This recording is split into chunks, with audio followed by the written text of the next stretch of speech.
Compress it, man. 3.5 hours. Do this together, man. It starts with us. It ends with us. Hey, no cheers! KO, 3, 1, 2, 3, go! Come on, boys, let's go now! This is no ordinary job. That silver and black is different. This is the silver and black. It just hits different. This is the Raiders. Got locked in now, laser focus!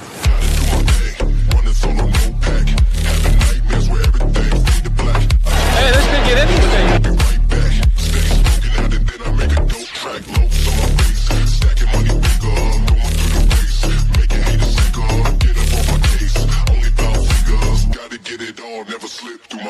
Ride for the brand. The greatness of the Raiders lies in its future. May the best is yet to come. I'm officially a Raider. I'm excited to be humble and hungry and get to work.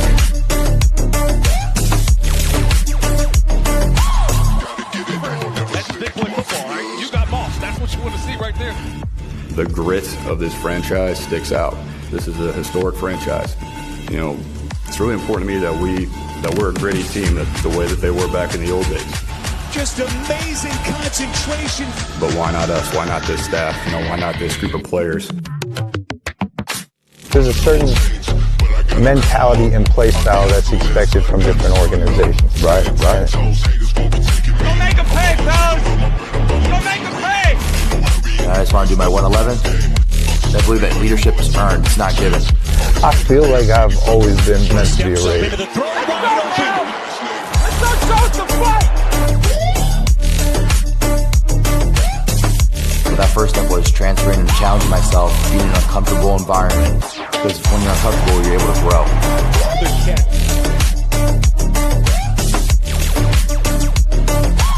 It's the motto of the Raiders. Once a Raider, always a Raider. That's what we're going to be about, winning. Everything we got! Thank you. God bless. Thank you guys for coming. Can kick it? Yes, you can. Can kick it? Yes, I can. Can kick it? Yes, you can. Can kick it? Yes, you can. Yeah, we trying to see if that Tokyo toe got toenail over there. You feel me? So we talking special teams. They got the kickers of the ball today. And then we also have a couple coaches. And we have Nailor, Speedy Nailor. Little known fact, I'm just going to be transparent because, you know, this is Sunday. It's at the end of the Sunday. I have a couple confessions I need to make. And the first confession is Speedy Nailor, him and I share the same nickname. That's my nickname. My family know me, call me that. And they don't call me by my name. That I've always been that. Like, even when I got super grown, my grandma tried to call me my first name. She still called me Speedy. So that's my nickname. That's my first confession. My second confession is, I'll tell y'all in a second. I'm going to tell y'all my second confession in a minute. But what's good, Raider Twuan? What's good with my brother, man? What's up with the evening? Hey, it's Sunday, you know what I'm saying? Some people, you know, it's coming to realization who they are. You know what I'm saying? And we might talk about that a little later on. But, yeah. No, yeah, for sure. We about to talk about it sooner than later. Because, you know, we got to, like my boy TB12 say, we got to lock in, laser focus. Laser focus, right? Hey, this presser, man, hey, look, it's special teams, you know what I'm saying? And these are guys that we're going to be calling on. You know what I'm saying? The majority of these guys, there is some other guys that are going to, you know, come up on these pressers, but you know, for the good majority, it's the special teams guys, and these are the guys that we're going to be required to ask, you know what I'm saying, for them to do some things that are special, you know what I'm saying, on special teams, and I can't say it enough, and I'm glad that we have a head coach that makes it an effort. It is emphasis on special teams. I think a lot of, you know, people, they just think about offense and defense, but there's three sides of the ball, you know what I'm saying? Offense, defense, and special teams. And sometimes, and be honest with you, I've seen special teams lose a game for a team, you know what I'm saying? So special teams is a factor, whether they're kicking the last, you know, the last minute field goal, or, you know what I'm saying, or just playing the field percentage, you know what I'm saying, the field yardage and the field field position game. You know what I'm saying? Thank you, Black. But all that is important, and I'm glad that we're this head coach is putting the emphasis on special teams. Yeah, you ain't never lied. I was telling you before we went live, I said we got to pay attention in this meeting. Coach Kubiak might walk in here because, a lot of people overlook the special teams, and we got two coaches in the presser, so it might not be as sexy as having Brock Bowers and Fernando and all the sound bites we get, but you got to pay attention to the most minutia, the minute details. So that's what we do. That's why I really appreciate my brother, because he does his homework. I love being around people who do the education. It's okay to be wrong, especially if you do the education, because you ain't gonna be wrong for long if you continue to do the education, and iron sharpens iron. So I hope you guys appreciate the content that we bring in. And please hit that like button on the way in. Don't be a fair Raider, and hit that fair for the Bart Show, the Bay Area Raider Talk. So, brother man, you got that new video out, man. I mean, I don't know, man. I mean, I don't know if y'all seen it. He dropped it about 5:30 West Coast time about man, Nando sexual. I don't know if y'all heard about it, but if you haven't heard about it, you're gonna hear about it. And so y'all make sure y'all go to his page and like and subscribe and go check out that video. Don't like and subscribe first. Look at the video, and if you don't appreciate that content, then don't. But if you do, then subscribe. I'm gonna speak for him on that one because we're in unison with that one. So, but it's doing good so far right now. I'm telling you, by tomorrow this time you're gonna be. I think I told you you're gonna be surprised that people gonna want to know what you talking about, man. How you feeling about that so far? Hey man, just go ahead. Hold on, because you got a little backlash, a little bit, just a little bit. There's always going to be people that are going to agree with you, and there's always going to be people that are going to disagree with you. But definitely, I'm not going to break it down for you. You know what I'm saying? I need you to go over to Raider Twuan. You know what I'm saying? Just drop the hot fire for you. You know what I'm saying? On Nando sexual. You know what I'm saying? What is a Nando sexual? You know what I'm saying? And you need to know what that is, because again, you might be hearing that floating around, you know what I'm saying? Not just with Raider Twuan, but you might hear some other content creators, you know what I'm saying, that have hit me up and said, hey, Twuan, I'm going to go ahead and use that over here. You know what I'm saying? I say, go ahead and use it, because we definitely need to, kind of lightweight expose some people, you know what I'm saying, that are identified as Nando sexuals. And hey, it might be you that might be a Nando sexual. And if it is, it's okay, because we still love you. Don't never forget that part. Yeah. Don't get that part twisted. Yep. And if you got an issue with it, we got the time and place for you. 8:30. Oh wait. I'm sorry, y'all. I'm sorry. 8:30 West Coast time. Fight or Flight Club. New Raider debate show. Structured, respectful debate show. You see, there's some hitters on there. We got hitters on that thing. So make sure y'all come hack in on Friday at 8:30. We're going to have a debate show where the Raider Nation can get together and have conversation about what's going on in the history, the present, and maybe even the future. So, yeah, that's going to be all good. So let me say what's up to the chat before I get into what we're going to get to tonight. Raider Nation Jason, what's up with my brethren? Yeah, I did a show with him earlier today. And Chris, I really appreciate it. Nice show. Wonderful gentleman. I appreciate you guys. Make sure y'all go to Raider Jason. It's RNJ5. Make sure y'all go hack into there. What's this, Linz? Oh, Lindsay, what's good with you? Sarah? Hello. Jeffrey? I hope Kirk Cousins make a lot of noise. Let's just wait and see what happens. Go Raiders, 54-year fan. Yes. You know what? I'm gonna get some sound effects for all my golden members. My golden members. That's 50 years or more. Golden members. I love you. Me too. I'm not only true to this, I'm definitely not new to this. So, man, shout out to you. And speaking of Perko chains, I know y'all was making fun about my boy the other day, man. Oh, and this leads me to my second confession. Jesus, my confession. This leads me to my second confession. Y'all, a lot of people's making noise about my man and his drills and how he looked like he was 80 years old and he was old and he gonna be out week 2 and week 3 and they were for week 4, Wi-Fi Willie. They were sitting up there saying all these things and they based it off them drills. Well, I want to know what y'all think now, seeing this.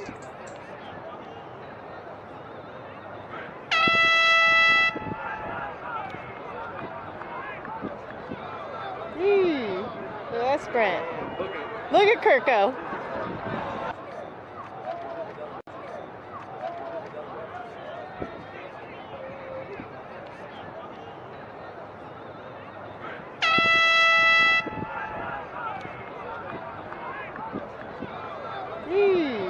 That's Brent. Look at Kirko. In the chat, how many yards you thought that was? That was at least 40, 50 yards for sure. Put how many yards did Kirko, you know what I'm saying, put on the Jets? Yeah, man. Pizzo, Pizzo. If you ain't doing nothing, pull up, brother. Hey, No, you might not want to. No, you might not want to do this one. You might not want to do this. We'll do it tomorrow. But if you want to, you're always welcome. Yeah, Pizzo, Washington. So what you say about Kirk? What you think about that before I have to make my confession? Hey, I mean, everybody was talking about how slow he was, but you know what I'm saying? It seemed like he put on the Jets to just let y'all know, you know what I'm saying? He knows how to turn it on and when to turn it off. You know what I'm saying? And that's what seasoned vets do. You know what I'm saying? They know during practice when to turn it on and when to turn it off. You know what I'm saying? When they go ahead, young bucks, go ahead and run your heart out, you know what I'm saying? While we doing warm-ups, you know what I'm saying? And for those that were looking real intense, you know what I'm saying, trying to be real scientific, you know what I'm saying, on some warm-ups, you know what I'm saying, maybe you need to start putting things in context and perspective. And maybe you wouldn't be going so hard on our starting quarterback. So, yeah, I think that was just a little taste to let y'all know that, our starting quarterback is a little more mobile than what you think it is. Oh, yeah, he definitely showed a little bit more mobility. That didn't look like no 80-year-old out there. Matter of fact, I beg to say a lot of y'all that's talking about him, especially if you're 35 or older, y'all probably ain't even ran 50 yards in 5-10 years. So, he like that old school Mustang. You gotta let it warm up a little bit. So this was day 3 in camp, and then now he hit the gas brake and dip. You know what I'm saying? So don't play with Kirk. So here's my confession. Although I would beg to say that he's faster than AOC right now at 37 years old, turning 38. So I would say he was faster because AOC might have fell down while he ran that far. And then they would have had to airlift him up into the inner-house memorial or whatever. So, man, I'm juiced about what he did because he essentially trolled everybody and he let everybody know, don't play with him. So, here's my confession. I said that I wasn't necessarily in love with Kirk Cousins. I was in love with confident quarterback play. Well, I'm confessing. I love me some Kirk Cousins now. Because he's showing me what it is. He's showing me like, okay, you a doubter, you a hater, Okay, I got some. Hi, hater. And I'm the same way. When you try to tell me I can't do something, or I'm too this, or I'm not that, or I do too much of this, or not enough that, I'll be like, okay, I'm gonna show you. Hi, hater. So from now on, y'all can go ahead and say, you just love Kirk Cousins. Yep. And I'm going to say, you just love ignorance because I know that Kirk Cousins was going to be this QB1 since April 3rd. And he's showing you why. And Clint Kubiak is showing y'all why he is going to be our starting quarterback because he's earned it. It wasn't given to him. It was earned. But to whom much is given, much is expected. So I'm expecting I'm raising the roof of games of wins now. Since y'all can look at him and say, "Ooh, he's stumbling." I mean, we're going, week 4, week 3. Okay, cool. I respect that. Now, since I seen what I seen, I'm gonna up my ante a little bit. I said 7 games. I'm upping it. I'm gonna up it. I'm upping it to 8 now. I'm upping it to 8. In my mind, I say 10 now. The ceiling is 10 now, y'all. I just raised the ceiling, just raised the roof now. It's 10 now, y'all. Because if you don't believe you can do it, you're not. And I believe this team is going to be able to do it at this point. I love what I'm seeing. So, Coach Canes, or Cousin Kirk, as I call him, show them what you working with, brother. You feel me? So, man, Frank Webb was good. Marcus Banks was good with you. Willie Wayne. We got the Raiders in the building, man. So yeah, let's get to the meeting, man. Coach Kubiak wants us to do our homework. He expects the players to work hard. He expects us to work hard too. We used to be a competent fan base. We used to know football. We used to be one of the most knowledgeable fan bases of football itself. Let's get back to that. Let's see. So we're gonna go start off with Coach, man. See what he said, because I haven't watched this. We are gonna see the Tokyo Toe talk. A lot of people excited about him, so we're gonna see. We're gonna see. All right, how's everybody doing? Awesome. What do we got? Coach, I'd like to ask you specifically about your attention to detail. I mean this as a compliment. You're a perfectionist. Would you talk about how that parlays into getting that into your players, sir? Yeah, I appreciate you saying that. That there might be some people that would disagree with that, but no, for real. I think the way that we get it across to our players is we call it 1 down, right? In the kicking game, you really only have 1 down to get it right. It's either 4th down, which obviously bad things can happen if you don't execute, and then on kickoff or kickoff return, you have 1 play. There is no 2nd or 3rd down to get it right. So, we try to get that across to our guys as much as we can. And then, just as far as all the drills and all the setup and all that stuff, I've got an unbelievable assistant. His name's Tim McConnell, and then Marquise Williams. They're the ones that get me organized. So they're really they should be commended also, because, that's what we want. We want to make sure that time is of the essence, and it's really well organized. And that's hopefully what's getting out there. Okay. Okay. Remember, I keep telling y'all about these goosebumps, man. These is real, man. I'm telling y'all. First of all, he OG. He one of them real OGs. Like, he still might slap the taste out your mouth. Right. He was like, he still do push-ups and sit-ups. Coach look like he don't even play at all. You know what I'm saying? And so one thing he said that I really just loved is 1 down. You only get 1 down in special teams. The importance of knowing there's no zero margin for error. I think I'm gonna put that down for a t-shirt. For people that really love the game and understand that special teams are important, you can go buy a Tokyo Toe t-shirt that say Chinese writing on it, like this, right? Where is that? I mean Japanese writing. I'm sorry. Let me get it right. Yeah. Y'all buy a jersey with them letters on there and don't know what it say. It could say 2 egg rolls on it. You don't even know. But you'll buy it. But make sure y'all buy that shirt that's gonna say 1 play. And it always sometimes boils down to the 1 play too. So I like that 1 play. Yeah, you know what else I like about it, Black, is that when you have good leadership, it trickles down. And one of the things he said was, when we get out there, we only have a certain amount of time, and we're trying to maximize that time. What does that sound like?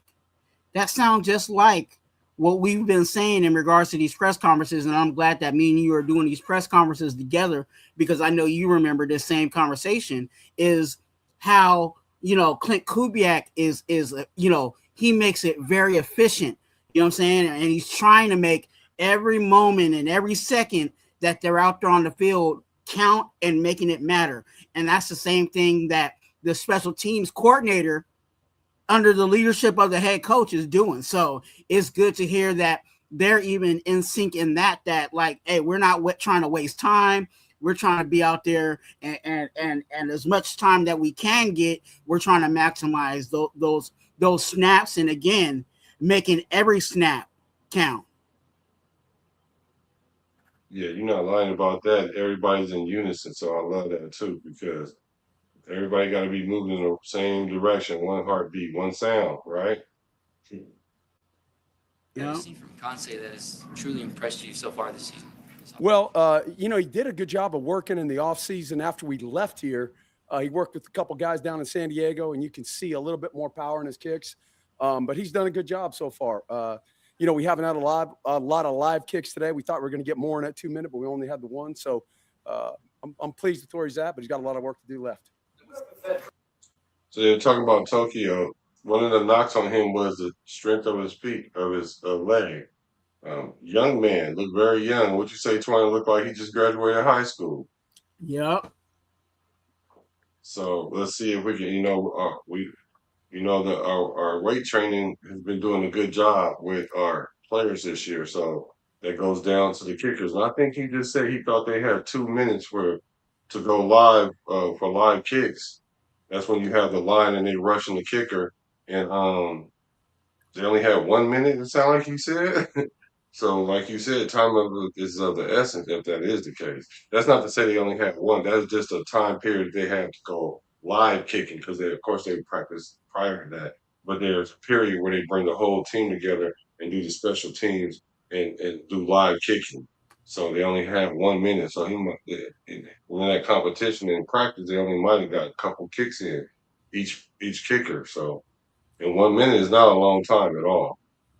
I mean, and the special teams guys, they're kicking, you know what I'm saying? Even, when other things is going on, but like you said, that live moment is when there's other people involved, when you can simulate the rush and all of that, you know what I'm saying? Like, yeah, AJ Cole and them can, go to the other field and kick their hearts out. But again, that's just, you know what I'm saying? That's just free kicking. That's just them kicking with no pressure, no nothing. You know what I'm saying? So to have those moments of simulation, you know what I'm saying, of kicking, it adds pressure to the situation. A lot of factors are involved when there's more bodies involved. So those moments, whether it's 2 minutes, whether it's 5 minutes, whether it's 1 minute, those moments in itself are precious. So they're like, again, they're trying to maximize those and take advantage of those moments, because they don't get many of those moments during camp. Thanks. How much is just camp, and how much is it also the veterans got the experience? Well, yeah, you got experience, but I mean, it's a position battle, right? I mean, we're competing. It's everybody out here. They're competing. Yeah, there's some spots where guys are going to be for sure, but we want to have competition all the way throughout this team. That's how Coach got it started, and that's how we want to get this thing going. So much more important now. I didn't know I was going to be kicking it, stopping it so much. So look, remember I told you he OG, right? Like no sugar coating. He's like, yeah, sure. There's players that we know for sure that got the AJ Cole. but there's a competition across the board. And so when you hear a coach say that there's a competition across the board, that don't mean that don't mean every player. Like, we really trying to think why give him the job if he already slotted in? Like, man, some players you just know is going to be on the starting, like Chippy J. Right, the elephant is definitely in the room. You know what I'm saying? Right. Special teams. There is no battle with AJ Cole. You know what I'm saying? Like, Right. As simple Right. as that. But everybody else, everybody else is a suspect.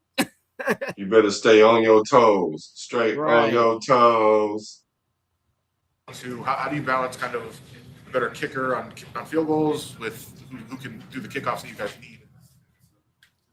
Right, that's a great question. The kickoffs are different, though, than they used to be, right? Because now, you're not hitting it out of the end zone. If you had a guy that wasn't strong enough to hit out of the end zone before, you were in trouble. But now, because of the placement and because of the kind of kicks we'll give, some we call them dirty kicks, it'll be a little bit different kick. You don't have to have the same power. Now, do you have to be able to execute them? Heck yeah, you better be able to execute them. Otherwise, they get the ball at the 40, kick the ball out of bounds. So it's an important factor for sure. Clint was talking on Friday about 90% of these guys don't have an established role on this team yet, and a lot of them will need to make the team on special teams. Just how, in these early stages of training camp, can guys differentiate themselves in teams? Well, first of all, it's great that the head coach is saying that, because there's a lot of head coaches in this league that really don't care about it, and he does, which is great. It's one of the reasons I came here. But the second thing is, the second part of that question is how they differentiate themselves. We have 3 teams that we're working with right now. They have names of the teams, and it's a competition every day. So we carry points with each one of those guys. So when we see a guy that's got a lot of points, we know he's doing a good job right there, whether it's a hustle play, whether it's a tackle, whether it's a great block, whether it's using a fishing technique we're coaching. We try to get that competitive as much as we can also, and that'll help them as far as getting started. Ooh, I wish I was playing special teams for him. They got a point system. Hey, I didn't want to stop this so much already. I'm telling y'all. Hey, Nuggets, man. We got to stop it when there's some Nuggets given, man. I'm just saying he's spitting fire without even realizing he's spitting fire, man. Bro, he said we got a point system. First of all, I would go back to the kicking. You don't have to have the strongest leg. Maybe Tokyo Token do kickoffs. Fortune Cookie says yes. Okay. But he said we got a point system. Whether you hustling, you make a tackle, because sometimes you only show up when you make tackles. And they used to call me the special freak because I was on special teams. I earned my way on the field through special teams. You want to be able to help your team in any aspect of the game. Because like you said, Twuan, games can be lost in special team. Field goal position, like he said, you kick the ball out of bounds, right, on kickoff. They get the ball at the 40. Nowadays, all you got to do is get a first down and 3 or 4 more yards. Now you're kicking a 63-yard field goal with the balloon ball, and it's very makeable. So special teams is starting to creep in a little bit more. What do you say, bro? No, I said that's just automatic points. If you do that, kick, like you said, kick the ball out of bounds, then it lands at the 40, and like you said, a first down or two, you automatically in point land, especially with these kickers that are already, you know what I'm saying, without the moon ball, you know what I'm saying, kicking 50 yards. So now they got a specialty ball, you know what I'm saying, that they can inflate or deflate to their liking, and you know what I'm saying. There's a lot of benefits to the kicking game, and like you said earlier, Black was like, with Tokyo Toe, we know that right now Tokyo Toe has been known to not have the strongest leg, but coach just said you don't necessarily have to have a strongest leg, and he did say something about a dirty ball. The dirty ball is a kick that makes it uncomfortable for the opponent's return. So if Tokyo Toe can kick the ball and make it dirty, or make it tough for the opponent to catch, then he might have more of an opportunity. So definitely this coach is looking at that now. Black, I'm gonna ask you this, you know what I'm saying, does he look like he used to smoke Pall Malls, or he chew some dip? For sure he got the Pall Mall pack or something. He looked like he don't play. He said, you know how people buy Swishers nowadays for the you feel me? He smoked the Swisher without the you feel me in it. He smoked the Swisher just to smoke the Swisher. You know what I'm saying? Right. For real, like he was like he don't play for real. He was like he the one of them coaches that'll hit you with the little card. Like, we only got one play. You know what I'm saying? I'm like, he don't play, man. Outside Cole's leadership, being the low man has been there for a long time. Not just only getting the guys acclimated, but pushing them on the field. Well, I think AJ Cole is a guy that's definitely underappreciated around the league. He's a guy that I think deserves to be a leader, and what we try to tell the specialist is even though you're not out there practicing 100% every single time, those guys have got to see you doing uncommon things. So when he's in the weight room working and when he's doing things as far as in tackling drills and stuff like that, and they see that, they see the leadership, and he's just a really, really good person, a really, really good player, and a really, really good leader. What kind of upside does Malik have in the return game? You saw the speed in college, and obviously, coming from college, I did see a little bit more of. There's not a lot of great punters, and what he's going to have to show us is he's going to be able to catch an NFL punt, which is a lot different than a college punt, in my opinion. So that's going to be where it's at. But I mean, he's got playmaking ability. He's tough. He puts his head in there, and I'm excited to have the guy for sure. Your thoughts on Jermod as a punt returner? He's so quick. Yeah, no question. Hopefully we can get that. We didn't see that in spring because he wasn't able to practice as much. He did have one today that looked good in that drill. So hopefully we can get him going because he's definitely going to be a plus if we can get him out on the field for sure. Yeah, pause that. Hey? Yeah, I already did. Go ahead, bro. Pause that. Hey, I got to ask you, Black. Look, Jamon McCoy. Mm-hmm. Okay. Do you want him to ever do returns? I'm just saying, like, I know, look, hey, he's a rookie. I know, he got to earn his, he got to earn his keep.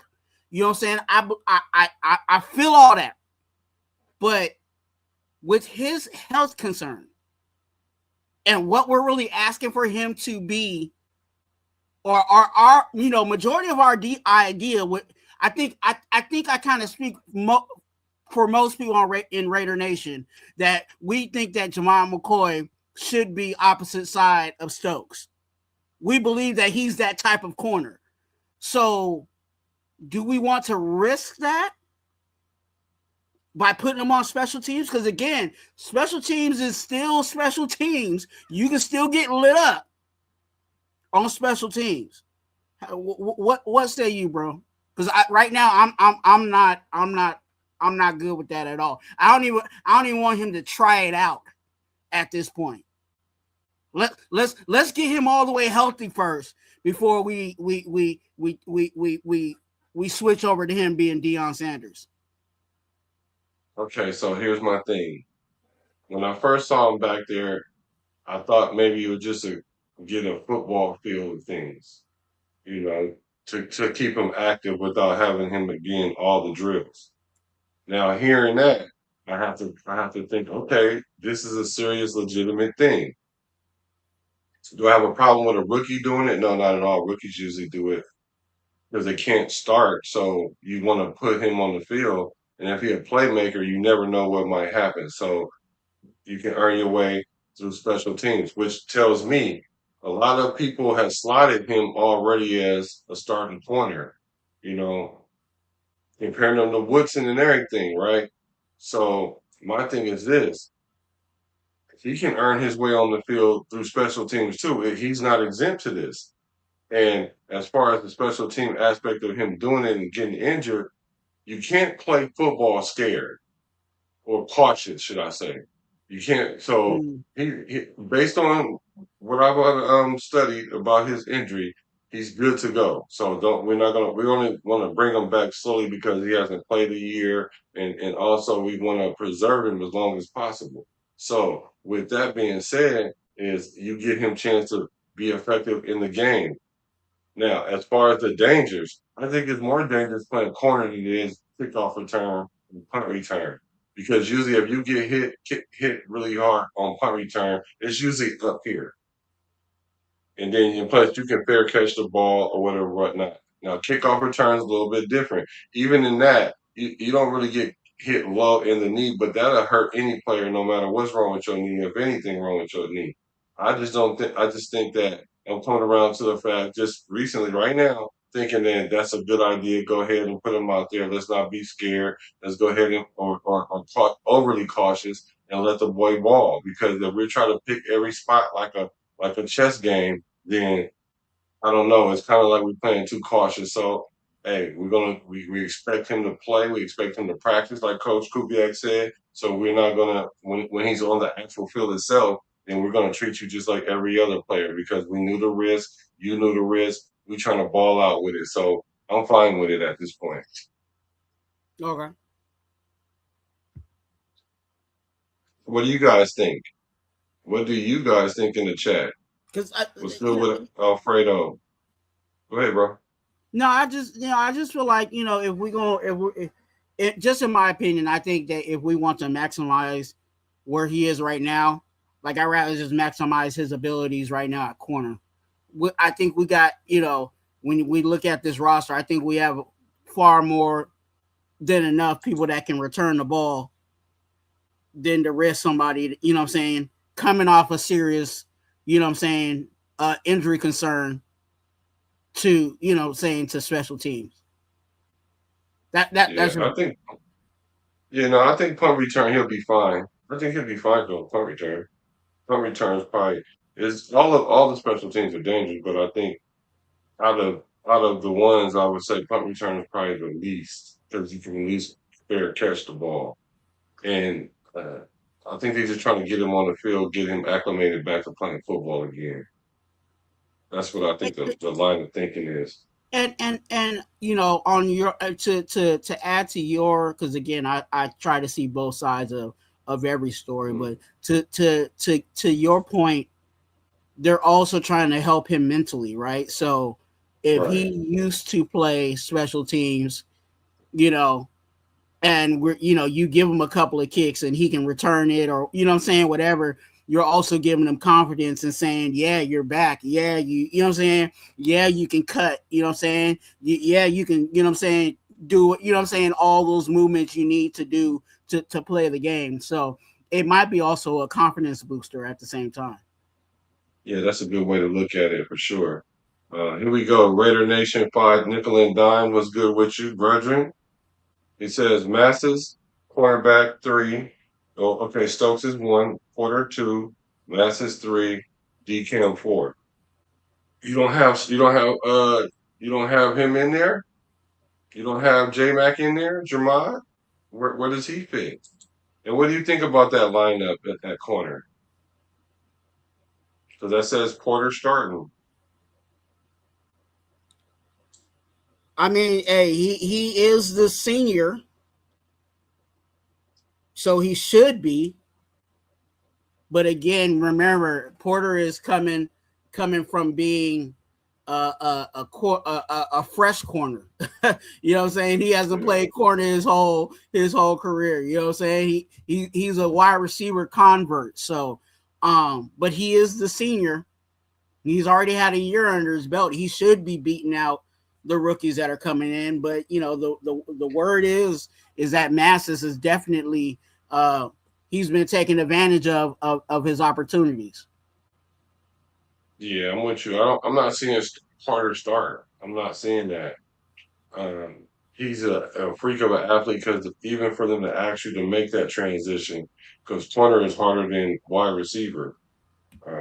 And so for him to make that transition or them asking or giving the opportunity to, they do have, I'm sure they got some wiggle room for him to make mistakes, but I think for him, it all depends on how well he plays in practice. Because like you said, Masses is taking he's taking all the opportunity to make his name ring. So now all he has to do is close the book on it by what Coach Kubiak said. Can you tackle? If he go out there and make business decisions and make tackles, then I'm not seeing Porter beating Masses. And speaking of business decision, make sure y'all hit that subscribe button, because if you like content of breakdowns, not just fluff, just straight lace, no chase, then me and majority 99% of my guests is going to be that way. So make sure y'all hit that subscribe button, and same thing with Raider Twuan as well. Great question. Let's get back to drill sergeant. I've seen Trey take a lot of the punts as well. What do you see from his game that is really? Now that's what I have a problem with. Maybe Trey Tucker taking returns, not because of injury, but just because we have a bunch of guys that could do it. So Trey Tucker, I kind of have an issue with.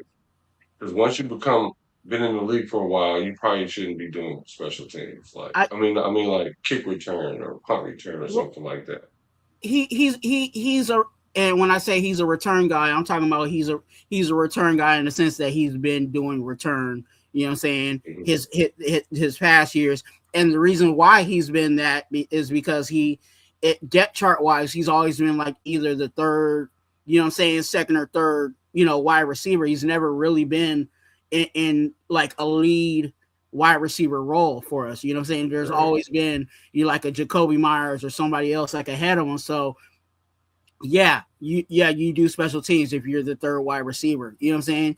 But in this situation, I think he's elevated himself, and I think he's either possibly the number 1 wide receiver or he's possibly the number 2 wide receiver. However you want to play it out, it could be Tucker or it could be Nailor. Whoever you pick, that's on you. So because he's a 1 or 2 now, I would feel like you said I'd rather have, you know what I'm saying, like Benson do it, or I'd rather have, one of the young bucks, you know what I'm saying, take over for that. So, but again, that was what he used to do last year. But he was a third, possibly 4th wide receiver for his last year. So, we'll see how they do that, because most of the time, if you're like the number 1 or number 2 of your group, usually you're, they kind of let you sit. Yeah, but I'm not opposed to him taking reps though, because if you put one of them young guys back there and they drop the punter or don't know when the fair catch and all that, and then you have to throw him in the game, you don't want to be in a situation where he ain't having caught punts in all off season, and and then start trying to work it in when his hands gonna be full at wide receiver 1. I think that might be, and I'm just trying to read, just try to understand where they possibly are going. It's like they're letting everybody that used to do it, let's teach you how we want you guys to do it, and then we'll strategically place who we want to really use. Because again, it might be, as early as it might be Benson's job, but if Benson starts messing up, then head coach might be like, forget it, Trey, go, you know what I'm saying? Yeah. Trey, go ahead, go ahead and do this. I know you know how to do it. Go ahead and take care of this for the rest of the day. You know what I'm saying? Until Benson gets it together next week. You know what I'm saying? So that might be the situations they're letting everybody, go through the process. So when game day, they'll have some options, there some backups, you know what I'm saying, if they need to go to them situation. Yeah, absolutely. I agree. Impressive. Say it again. We've seen Trey Tucker take a lot of those punts and return them, and he might be returning with the ball already. But what have you seen from his game that has impressed you? Yeah, that's a competition also, right? I mean, that's all those guys are going to get reps. What we want is Trey to be comfortable back there catching as much as he can, right? And then the other part about that is all those guys have got to get used to what we call returner mechanics, right? Everybody thinks it's just how you catch a punt, but it's also I got to make the right decision. So that's what all of them are going to be doing right now. Another competition with the snappers. I know Alex has done it for a while. Tyler seems to have a lot of athleticism to him. I guess, what do you look for in that battle? Yeah, that's accuracy on snaps. That's how they do in pressure situations. Protection's a huge thing that Alex did not have to do as much in college as Tyler didn't do as much in college as he does now. So it's going to be a battle throughout, and those guys really need to get tested. We need to find the right guy and find the right guy fast. Hayward gets a lot of talk as a great fullback, running back, tight end, but a little underrated in special teams. What do you like about him as a special teams guy? Yeah, I mean, he's a guy that there's not many. If you asked everybody on this team, hey, man, how many guys have blocked punts? There's maybe 2 or 3 guys on the whole team that have blocked a punt in an NFL game, and he's one of them. So that's good to have. And then he's just been a great sounding board for the young guys too, because he's already showed them how to work, how to do things the right way. So really, really pleased with him. You worked with Matt previously, a couple years separated. Is there any way that you've seen him grow? Now you're reuniting with him here at the Raiders. Yeah, he's been hitting the ball really well today. Obviously we had a 2-minute. It was a longer field goal. One of my biggest things that I like to say is closer is better. We had a lot of penalties in that 2-minute period and backed him up, and we didn't hit the ball we needed to hit right there. So we'd like to hit that one over. But other than that, I mean, he's had a great offseason, a great camp so far. We just got to keep him in the right groove and hopefully get him back to where he was when I had him in LA. Uh-oh, Matt A with the G being silent. Because the other day I heard he made all his kicks in Tokyo miss one. Now in this period, when they have penalties where it back them up, where it's a very real thing, because sometimes that penalty can hurt you, and then you have to back it up and then kick it again. It's even more pressure. So you got to be able to hit that. You got to be able to hit that, even if you miss one that they know you should be able to make, and you probably would make 8 out of 10 times.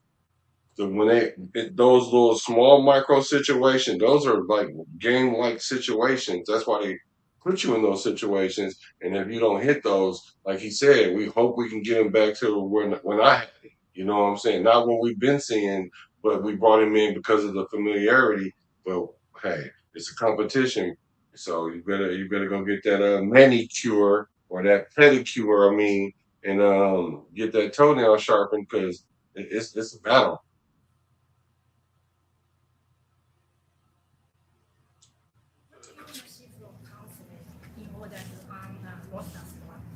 Okay, to get a roster spot for Kansai, he's in the competition, so he's got to, do a great job there. But the great thing about his situation is, in the international part of it, there might be an extra spot for him depending upon how it is. So hopefully he can show enough, which, knock on wood, I hope he keeps showing what he's showing right now, and hopefully we get a chance to keep him at the end of camp, which would be great. Kansai is pushing Matt Gatt.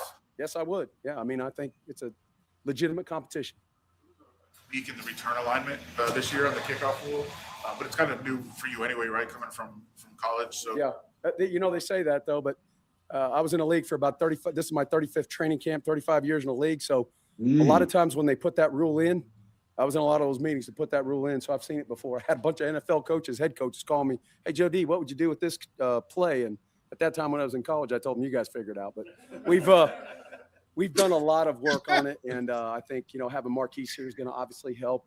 So that'll be great. But formationally, there are some things that they did differently, taking a couple more guys off the ball. You just really, it's a different play than what the old kickoff was because it happens so much faster.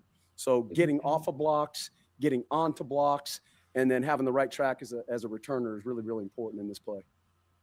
What's wrong with your coach, Twuan? Hey, I can hang out with this dude, dog. Hey, look, hit me up on IG. I know you probably got a burner account. You know what I'm saying? Hit me up on IG. Look, we can have some burgers. You know what I'm saying? I like this dude for real.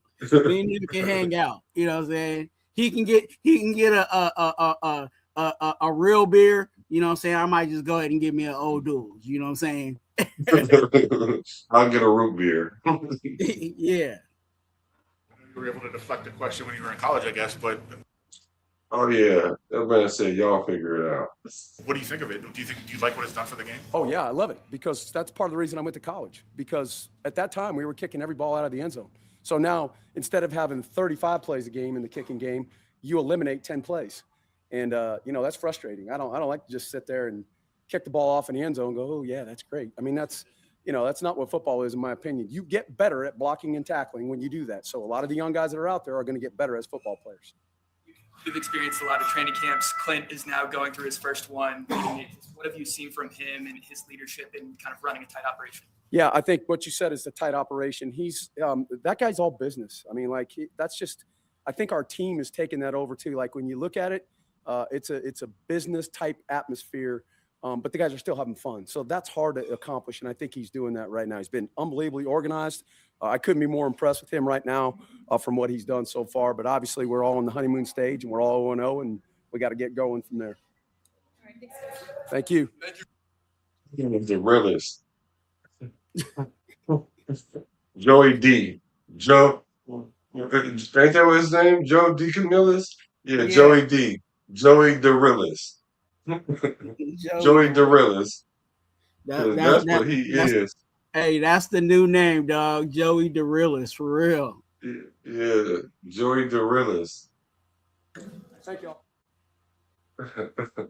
He looked like he about to go kick something right now. Right.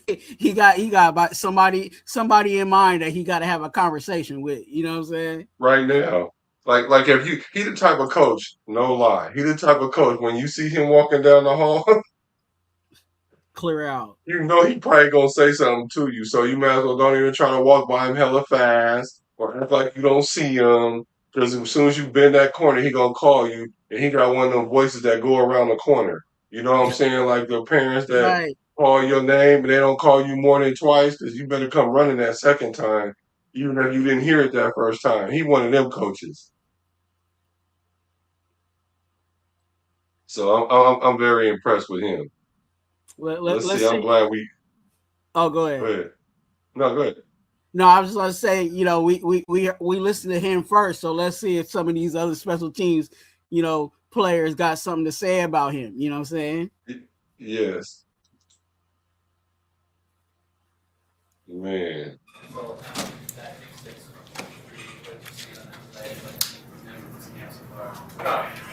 You know, he read his keys the right way. He was in the right spot. You know, put his foot in the ground when the quarterback's hand come off the ball, and you know the rest was his. Throughout camp, you know, he's been doing a great job playing both nickel and safety, and excited where he's at. Really excited to see what happens when the pads come on for him. Terry was working a lot with the safety today. Obviously, what's the role that you see for Terry? Just his versatility. He's played a little bit of safety in his career, not much. So getting him as comfortable as possible with that, and just to allow his versatility to show, because he has all the mechanics, all the body movements that we like to play closer to the line of scrimmage or back. So just getting him comfortable, and then letting his talent shine. Because he's a playmaker in this league, has been for a long time, and expect him to make plays for us like you guys saw the other day. What's been your impressions of Trader Stukes so far in camp? He's doing. Oh, dang it! I didn't mean to do that, but I got excited because I've been saying that I haven't heard anything about him, and they said that people have been saying that they've been hearing things. So I'm really wanting to hear what they say about Stukes. And expect a lot of guys to play a lot of. One of the major themes for his second. All the other day.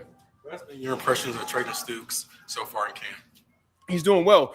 As a rookie with, handling the amount of install that we have and putting it in a new defense, it can be a lot, but he's a smart kid, and he's taken to it. He's picked it up well. For him moving forward, it's just about like trusting his keys, trusting his eyes, and now going out and making plays and letting his talent shine. So I don't want to slow him down, but picking up the install, and I just can't wait to see how he progresses. And with the preseason coming up, expect to see a lot of him and watch him go out there and make plays. So what you think about that? The first things I've heard about Stukes, and it seems like he's coming right along the way they want him to. Like he's understanding what he needs to do now. Trust what it is. So play at 100 miles an hour. What you think? I think to be honest, there's a few things. There's I kind of go back to what what Spytek said in regards to Stukes, like when they drafted him, like they had in mind that Stukes is going to be a starter. You know what I'm saying? They're like, he's going to be a starter for us. Like that's what they're earmarking this guy to be. And it seems like everybody that has ran into him or, has been around him has said something in that vein. So I think Stukes is, he's quietly, getting his work done, but people are noticing that he's actually putting his work in. Now with the secondary coach, I ain't gonna lie to you, if we ain't got the situation opposite side of Stokes, we might need to throw the coach in there because he looked like he can cover something. You know what I'm saying? He looked like he can mess around and run some drills with our secondary. So, I think everybody so far has been pleased with Stukes. And I mean that's exactly what Spytek wanted from him is a starter. Yeah, for sure. I agree with you there. The benefit to having so many guys in that secondary who can move, whether play safety or they can move to the nickel. Even you see Chen, he can do safety, linebacker. What's the versatility in that room? What do you think is the benefits of that? with just the offense not being able to, to know what type of packages we're going to be in, what type of coverage, blitz packages, whatever, the more guys, the more pieces that are versatile, it allows us to be multiple. And, yeah. His neck is big, One of the huh? major themes for his secondary has been just how many rookies are in it. For safeties, it's Trayden, Dalton, Tanner. They've all gotten snaps. What's the challenge of getting a young group going at this point? Well, really just, getting everybody reps. Really we have a deep room and expect a lot of guys are competing to play. And expect a lot of guys to play a lot of snaps for us. So just it's a challenge to work them in, but they're good their time, especially come game time, in the preseason to let's see what they can do when the bullets are flying and the lights are on. Like let's see who shows up. What has been your overall thoughts on the depth of that secondary? Just the young guys buying in, a lot of guys have ball skills and have production as well. What do you thought? I mean, it's a highly competitive group, and that's what you want. You want the young guys to push the older guys because you don't want anybody to be comfortable, anybody to be complacent. Because, we're trying to all arrow up and be ascending. We don't want guys kind of thinking they've arrived and they got it. Even between Terran, Zay, and Chin, vets in this league, but they know the young guys are coming, so it makes them have to be on top of their game at all times. And I love the leadership from that group, and so just excited where we're at. Talk about the young guys coming in, and you have a veteran like Zay who's been here a while. How's he kind of reacted to that pressure? How's he handled it, the competition? It's great. They're all those three guys. They're pros. I love their approach. In the room, they're coaching up the young guys. They want to be coached. They're allowing me to coach them hard. So I'm pleasantly I'm happy with how they're doing. And Zay, he's a great communicator out there for us, and kind of putting the roof on the defense, getting guys lined up, calming it down if anything ever gets kind of hairy. So like where he's at. Has been Telling y'all, a lot of people counting out Isaiah Palomalo. They're counting him out.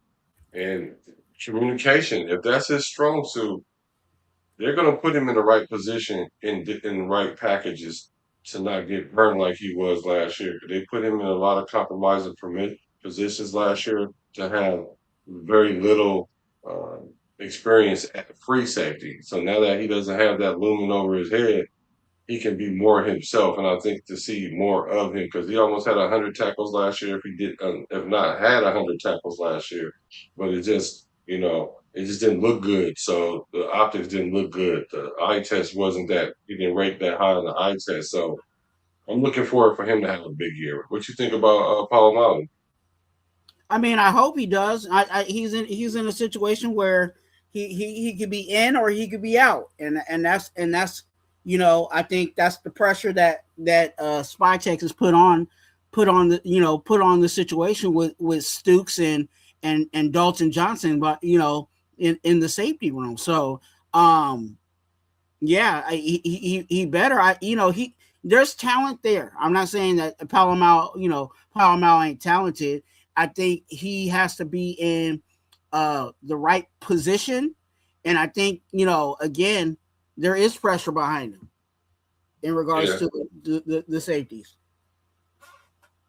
No, yeah, he definitely has pressure, and it's because he could end up being an odd man out. And one of the primary ones responsible for covering Brock Bowers in camp so far. Just what's so difficult about how he is as a receiver to guard? He's challenging. He's a bigger body, and he's smooth at the top of the route. And that's where tight ends in this league kind of get an advantage, because they're not, the defense is at the disadvantage, because they're nudging, and that's where they're allowed to create space. And that's all you need. All you need is a little bit of space. And, you put it on Brock, he's going to catch it. So, it's a challenge for us. There's a lot of other great tight ends in this league, great slot receivers that we're going to have to cover at times. So it's great work for us here, and we just got to continue to, get better at it. What is the main attitude you would say that is in that secondary right now? What are the guys feeling? I think they're just feeling the pressure of we got to play fast, we got to play aggressive, but we got to know what to do and be disciplined in the back end so the ball doesn't go over our heads. But we got to be able to trust our eyes and then go make plays, because this league is all about the ball. If you take the football away, one, you make yourself some money, all right, and then you win games because of the turnover ratio. Okay. He's in this role for the first time as a DC. What have you seen from him as a guy kind of running the show now? His leadership, has been great. I think, his messaging a lot always follows style of play above all else.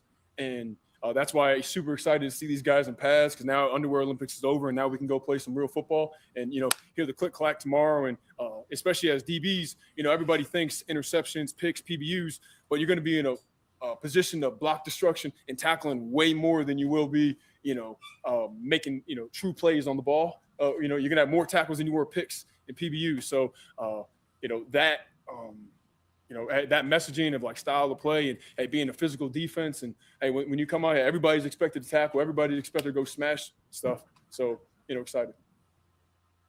I said the Underwear Olympics. Right.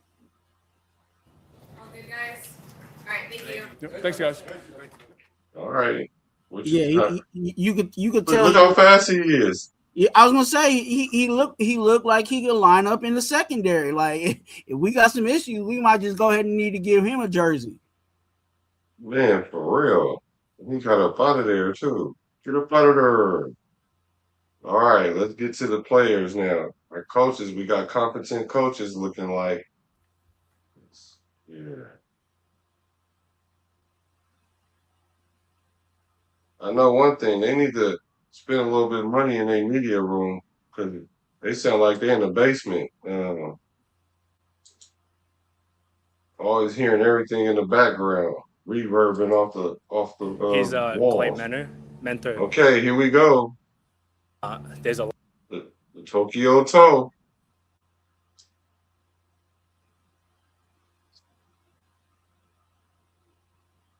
Make sure you guys hit that like button. You know what I'm saying?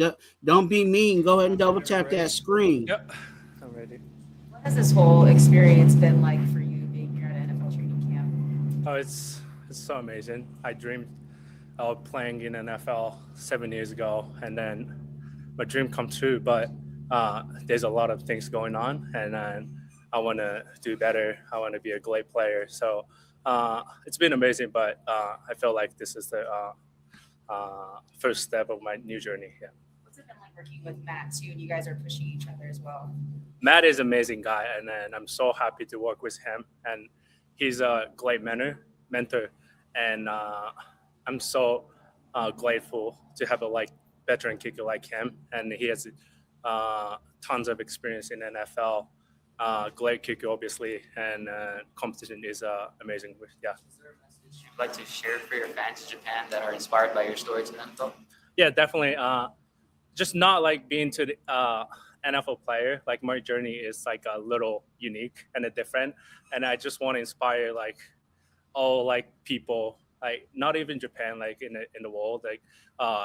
It's nothing too late, and then you have motivation and work ethic, you can make it to at the top level. So if I can do it, and I think everybody can do it. So yeah. Well, I mean, I love what we got going on, but you ain't in the NFL yet, brother. You ain't in there yet. You ain't in there yet. You ain't in there yet. But I want you to make it. Said that you're way ahead of what he was when he entered the NFL. Coming from where you came from and the journey you had, what does it mean to you to hear somebody as established as Matt say that about you as a rookie? Sorry, can I say it again? Sorry. Yeah. Matt had said that you were way ahead of what he felt like he was when he came into the league. And coming from where you came from and the journey you had, what does it mean to you to hear a guy who's established as him say that about you? Oh my gosh, I didn't know that. That's grateful. And I think just I have a good routine, work ethic, and then I just trust my process, and then that's what I focus on in college. So gotta be elite level in NFL. So I'm working on better routine. Obviously, I got to take care of my body well, and then just I think it's been amazing so far. Yeah. What was the biggest transition it's been for you from the college game to the NFL so far?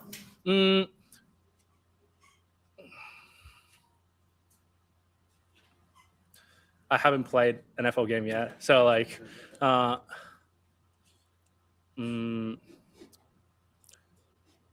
think pretty much same, honestly. but there's more attention for sure. But at the end of the day, I got to focus on myself. I got to focus on my process, and got to be elite with my routine. So there's a lot of things going on outside, but being able to focusing on myself is, I think, most important thing. When you went to San Diego and did your training before training camp, what was that? What was the biggest takeaways you had from that? How much did that help you? Yes, kicking was with Coach Novak. Yeah, in San Diego, Yeah, so I've been working with him after my college season. So it's like almost like 5 months, and he's been like really great coach. He gave me I asked him a lot of questions. I think I showed my consistency during the college, but at the same time, I feel like I got to be a better player in NFL, and I got to have like more distance. I got to show my great height at the line of scrimmage. And so I was working with him last 5 months, and it's been really good. And also like Coach Joe and Coach Marquise and Tim helped me a lot since I got here. And I'm so happy to working with great coaches and great player like Matt and AJ. Yeah. I found that you discovered I went to a football game with the Raiders to start, and that was kind of what opened up your NFL journey. Mm-hmm. What does it mean for you to have that moment come full circle? Yeah, definitely. It's a full circle moment, and then it's so like beautiful, you know. I went to a Raiders game 2018. That was my first NFL game. Monday night, Raiders lost the game, but I've been like influenced by players, teams, and the fans. And Raiders always has like great fan base, and I was so excited to cheering the players up together. But now I'm on the a player side, so it's really excited to me. What have you worked on the most since you got here that perhaps you didn't have to work on as much when you were in college? Sorry, what have you worked on the most as far as your kicking in your game? Yep. Perhaps you didn't have to work on as much when you were in college. Oh, definitely. Like my consistency is the most important thing in college. Hawaii is really windy, and so like I talked to my special teams coordinator, Coach Sheffield, and then let's make perfect inside the 40, and then at the same time, 40 to 50-yard line is gonna be like really crucial in college. Like we don't kick like much 55+ yard field goal. So just focus on like making those field goals. So just focusing on like my consistency and doing the same thing every time. And then that was the thing I focused on like a lot. Yeah. All right, last. Yeah, that's what one thing I stress about him is they don't usually kick long field goals like that in college. And so to hear him say that as a point of emphasis, that's good. I mean, he's paying attention to that detail. So I'm hearing that from him. But the one thing that really stood out to me, like he was saying, he kicked in Hawaii and it's really windy. And I was concerned about his ability to kick in the elements. I mean, we play in a dome, but we need special teams really show up on the road. Right. A lot.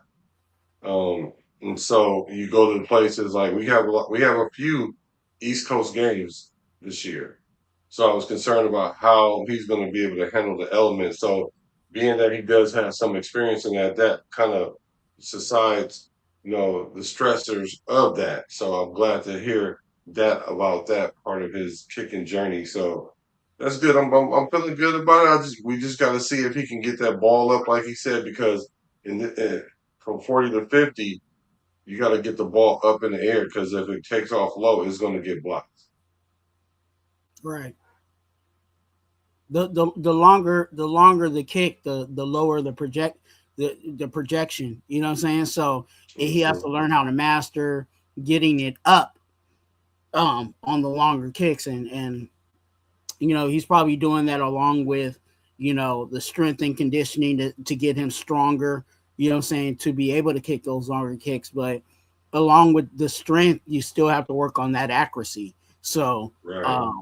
he's working. It sounds like he's working. He even going to other people to go get help outside of the facilities to get his game together. So that's all you can ask at as somebody in this situation is you may not necessarily have it right now, but are you doing all you can to work it out?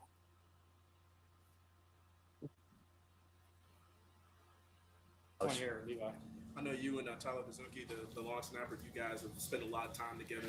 What has that relationship been like? But also, how cool is it to be in the same situation with someone that's also competing for that starting role, kind of like yourself?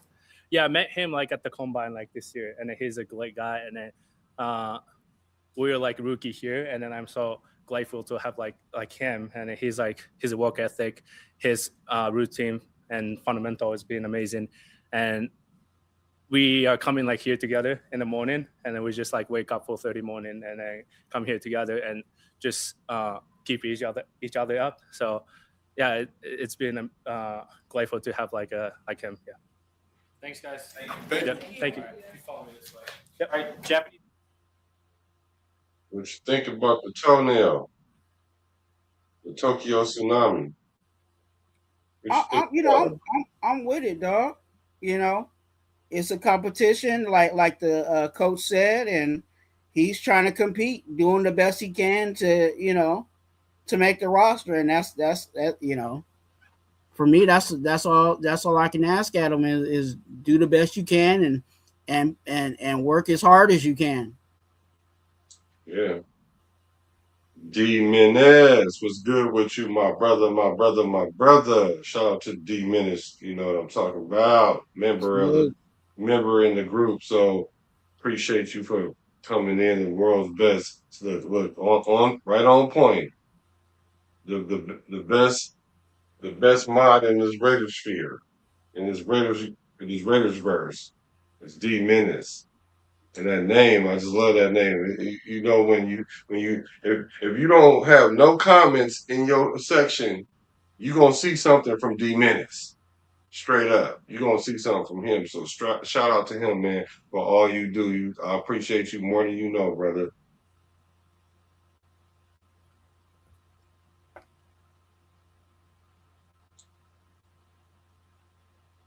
All right. Let's put the nail in the coffin. Speedy Nailor.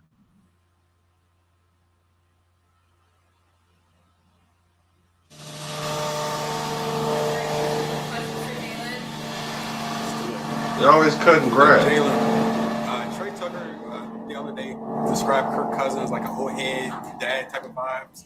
You being around him longer than you, would you describe the same thing? Would you describe that? Absolutely, man. Kirk's an older guy, and he tries to stay hip with the younger generation. So he still has his dad moments, though his dad jokes out there. But just having that kind of guy in the locker room, it means a lot because he's done so much in this league, and we can just build up on our team from him. Just saying, just going on what he says. He's done this plenty of times. He's a winning quarterback, so. This thing that he says, we got to pay attention to what he's saying and really hone in on that type of stuff and just be a complete team. And see, that's why I said that the difference between bringing in a rookie and someone like a Kirk Cousins, not just any veteran, although there's benefits to bringing in veterans, because if you're in the league 10 years, when the average is like 4 maybe, there's something to say. Regardless of where your status is, but then when you have someone that's accomplished as Kirk is, the team can breathe a little bit because it's already a high stress environment. Kubiak, he already said, he says it often that he put these guys in stressful situations for the reasoning that when the game gets stressful, it's not stressful you're out there just playing naturally. And so to have somebody like Kirk Cousins that where you can breathe a little bit, that does a lot for your team. It doesn't show up in a stat because people like to throw around stats. I like to back up my takes with stats and stuff too. But like I say, stats tell a story, not the story. And to hear this from Speedy Nailor, it's good to know because that confidence and that comfortability is gonna come it's going to pay off, whether people understand that or not.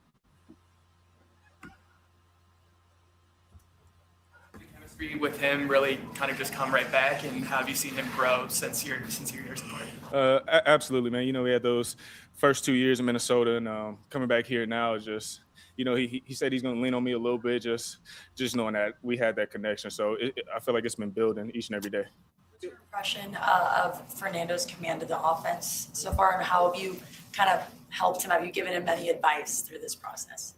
He's taking total command of the offense. It's not like he's going out there for the first time. He's under control. He's speaking very loudly, very clearly, so everybody can hear the call. Just things that you need in a quarterback in a huddle. And he's just growing each and every day, and just seeing that progress from the first day he got here and just to now, just the total command of the offense, of the playbook, and just being himself and just playing ball. Do you feel that you guys need to establish kind of like a hierarchy and like the roles in that way, or do you think the collective effort is kind of something that could be effective for this team? Definitely the collective effort can be effective for us because, we're a team. It's not an individual game. Every guy on the field has to do their job to make things work. And no matter who's in there, man, we expect the same thing from the ones all the way down to the rookies. We want guys in there that's going to go out there and compete and play their lights out. Brock make a ton of plays so far in camp. Just how does having him on the inside help the receiver group? It makes it easier for us, man. Just having that single coverage, knowing that Brock's gonna draw much attention to him. It allows us, me, Trey, Jag, all the receivers, just to go out there and just play free and just play fast and just win our one-on-one battles. A couple of days ago, Trey Tucker said about the receiver room that we don't want the receiver room where everybody's really good at the same stuff. We want to be a big variety of guys. So we come into this room, what do you think that separates you, the thing that you do differently compared to the rest of the group that offense? I feel like I'm a total complete receiver. I can do things on the outside, do things on the inside, run game, pass game. I feel like I can do it all. I can run the whole route tree, things like that. So it's just a matter of me being a leader of the room and just try to bring as many guys along with me as possible. I think I've been doing that a little bit, but I definitely could do way better. And you get to where we want to be as a receiver room. The team as a whole wanted to do well in the receiver room, but new team for yourself. Are you seeing this as a big opportunity in which you could really shine and make a name for yourself in a new team? I'm not looking at it as like I'm trying to make the best opportunity for myself. I'm here for the team. I want to win games. I want to win a Super Bowl. So it's a matter of just doing what I got to do when the play is called and just make plays when they're called upon me, and just have that confidence in the guys. If guys dropping balls, things like that, just be there to pick them up and just be a leader, man. Just try to be a role model to these guys. We've seen Hezekiah Masses lined up across from you a couple times. What have you thought about the young man? He's a terrific player. He's long. He plays with his length, so that suits him well, and he can run. So just having that type of stuff from a young cornerback, man, it's very promising for us and for his future. He's a great player. He's humble, quiet guy. He just goes out there and just plays ball. What was it like going back to doing what's best for the team? It seems like everybody in different rooms has that same mentality. How important is that, considering there are a lot of newer veterans on this team, a lot of young guys as well, to have that so early on? It's very important because it's a team sport. So you can't go out there thinking like, oh, I got to do this, I got to do that. It's more so, what do we got to do as a team to get this play done and move in a positive direction? Just keep that type of mindset going. Just always thinking positive on what we can do better. What was it like having fans out here today? I love it. I love when fans are at practice, just have that kind of that energy. I feel like football players, we feed off that energy from the fans. Just having them out there, man, it's just a blast just to see them in there, just rooting us on, even though it's for practice. Played for Clint before in Minnesota, but now I did not. Oh, I did not. What have you seen from him, in his first training camp and coming back out? Just his intensity, the attention to detail, to everything that goes in offense, defense, special teams. He's very in tune with the details, the little things. And as we watch film, it's the little things that's getting us beat on certain plays. So just focusing on those little things that he's preaching, and it's gonna take care of itself. Sure, would you say that Clint Kubiak is establishing so far, just as a whole with the team? Just a team first basis. We're not an individual team. We always want to express ourselves as we Raiders, things like that. So we never want to put just our individual self in the spotlight. It's never one guy. If a guy makes a play, it's not just he just made the play. It's all 10 other guys made the play as well. So it's a matter of just honing in on being all about the team. Early impressions. I like What have you that. thought overall of just the Clint Kubiak offense and the way he wants to attack defenses? Oh, I love it. I mean, he wants to attack no matter what. If we're up, down, winning by 30, losing by 30, he always wants to be in attack mode. Now, I really love that about his offense. We always want to keep our foot on the gas. Hyping up the other guys. When Trey talked about Malik, he kind of just lit up. He couldn't stop raving about him. So have you kind of had the same experience with Malik? Yeah, for sure. He's a young kid. He has a ways to go, but he's asking questions. He's asking the right questions. He wants to be better. He wants to play. He wants to be on this team. He wants to show himself. So just having that type of mindset as a young rookie, it means a lot. Just for me, just have him asking questions to me. Just it shows that he cares, and I care as well. So I want to give him all the pointers that I can with whatever he's asking. Yeah, I'm liking that we, not me mentality. I'm really appreciating that. What's up with you, Dirty? Hey, what's up, Dirty, man? What's good with you, fam? No, I like that he's talking about me, not me, but we. You know what I'm saying? Right. And this is, again, like I said earlier, this is one of the guys that is possibly the number one wide receiver, right? Whether you think it's him or you think it's Trey Tucker. So if you believe that he's the number one wide receiver, or whether you think he's the number 2 wide receiver, and he's preaching you know what I'm saying? He's setting the tone for everybody else in that room. You know what I'm saying? If the 1 and 2, and we know what time Trey Tucker's on, you know what I'm saying? Like Trey Tucker's been on the we bus, you know what I'm saying? So if those 2 guys are preaching we in that wide receiver room, then there's no room for divas. You know what I'm saying? There we go. There's no room for divas. I didn't mean to cut you off, but that was bar right there. That's the Raider gospel. You know what I'm saying? When the top in leadership is it, what Dante Thornton can say? You know what I'm saying? He ain't got room to be a diva when the 1 and 2 is already preaching we. Jack Best. You know what I'm saying? I like Jack Best, but he can't walk around talking about me. When your leaders are talking we, so I like that. Yeah, me too. All good, guys. Thank you. Thank you. Oh, the other thing about the we that I love was when he said if someone's gets a first down, it's not them getting a first down. It's all 10. You know what I'm saying? It's all it's all all 11 that got the first down. So I love that mentality that it's not, I got the yardage. You know what I'm saying? No, we got the yardage. Yeah, and our wide receivers are in shape. Our wide receivers are in shape because they're going to have to block. That's one thing I stressed about this Kubiak offense is that you have to be able to block. I believe he's the one that said no block, no rock. And I stress the ability to block can keep you on the field a long time because a lot of receivers like, well, I'm not getting the ball, so I'm gonna just half do it, So at the same time, to see these receivers prioritizing that tells me that our team is buying in or totally bought in already with that concept. And if that's in the forefront of your mind, then that also reinforces that we mentality and not that me mentality. All right, let's go to the last kicker.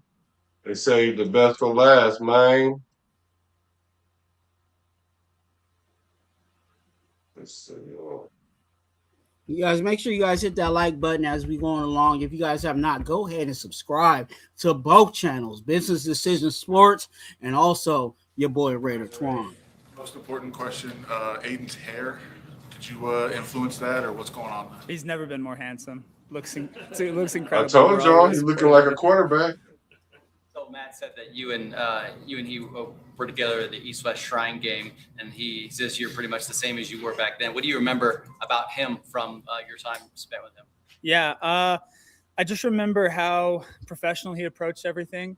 At that point in my career, you haven't spent much time around other kickers and other punters. In college, you just kind of work with the guys that you work with. In the NFL, you have an opportunity to kind of cross-train a little bit more.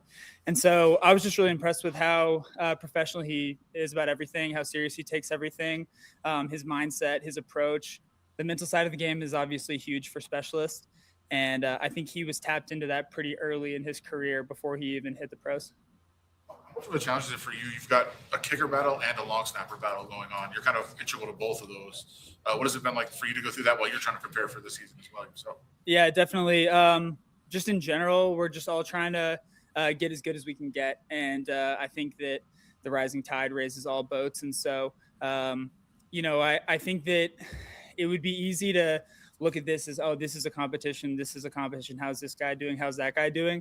But I think that as a position group, we're just all trying to be as good as we can be every single day.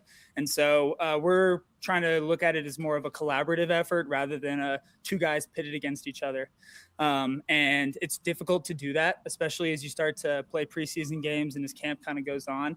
I think it's a little bit easier to do that during OTAs, no question. But as much as we can do that as possible, I think it just helps us to look at it as all of us trying to hone our craft as best we can so that whatever happens on cut day or as the season goes along, we're all prepared for the season.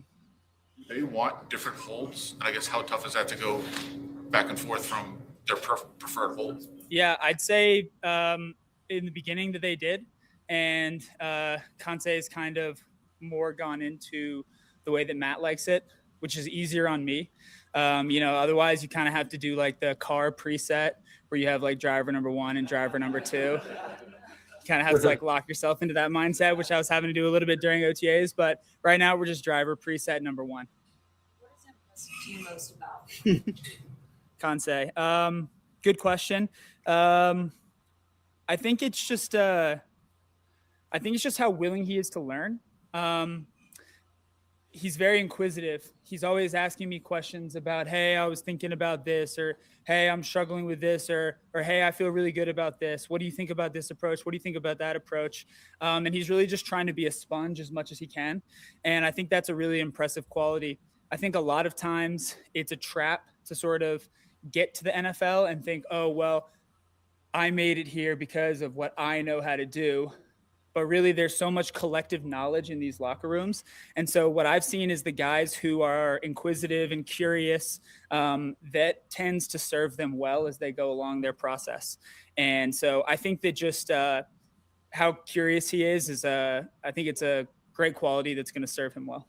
You've been a team captain before, but now you're in a place where you're kind of the undeniable leader of the special team, the only guy that's returning out there. So how do you step into a role like that? What do you feel like you've been able to do as a leader to get everybody on the same page? Yeah, I mean, in some ways it's different on the personal level and on the way of, in the past when you have specialists who are around your age or even older than you, they're not necessarily asking for advice the same way. You're more talking through things versus now that you have younger specialists.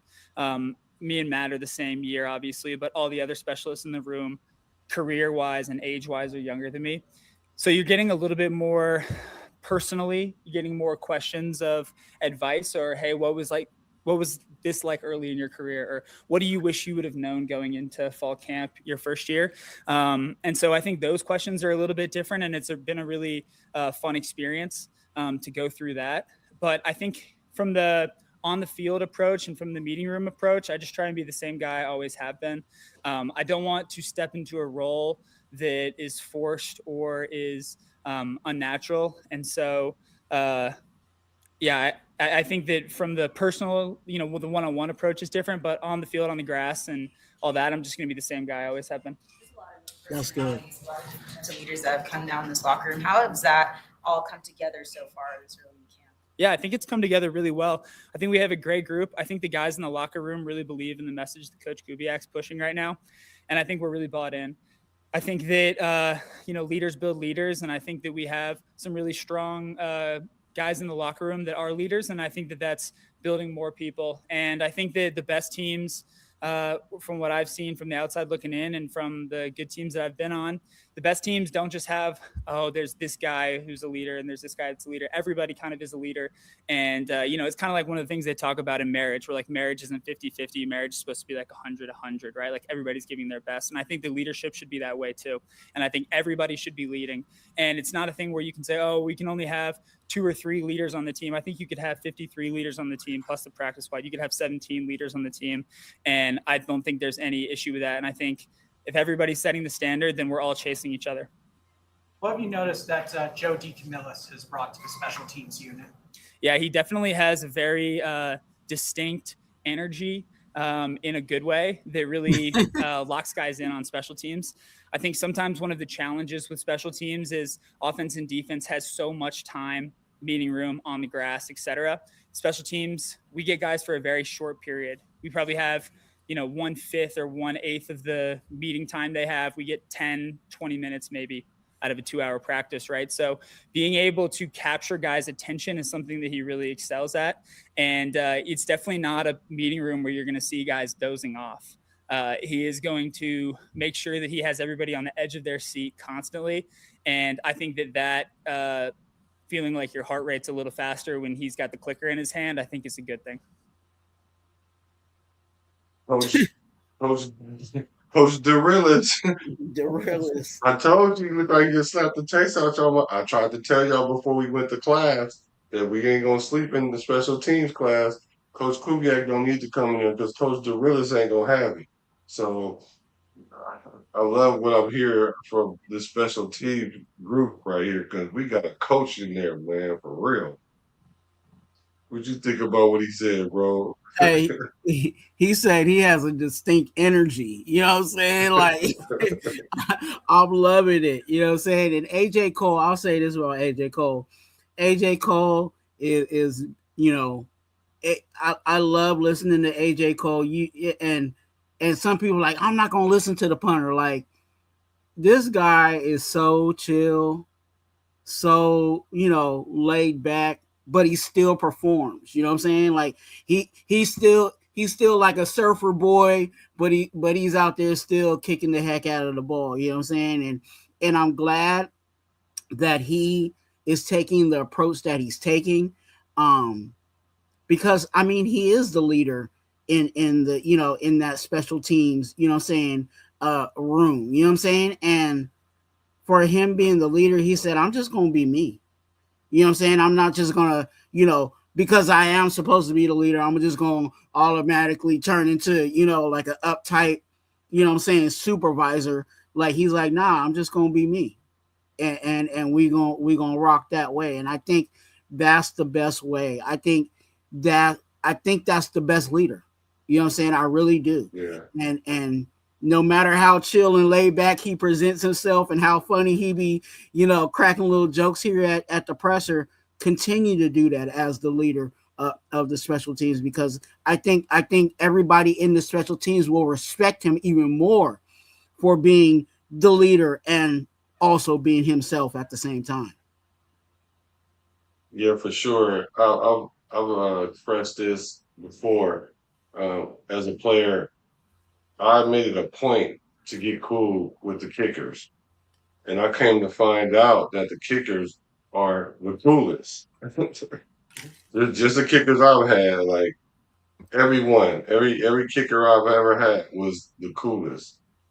And he definitely fits that vibe. And I think he's somebody I wouldn't mind hanging out with. He does look like that California kid. So I do like that. I do like the fact that he's being himself, because a lot of times kickers can be alienated from the team.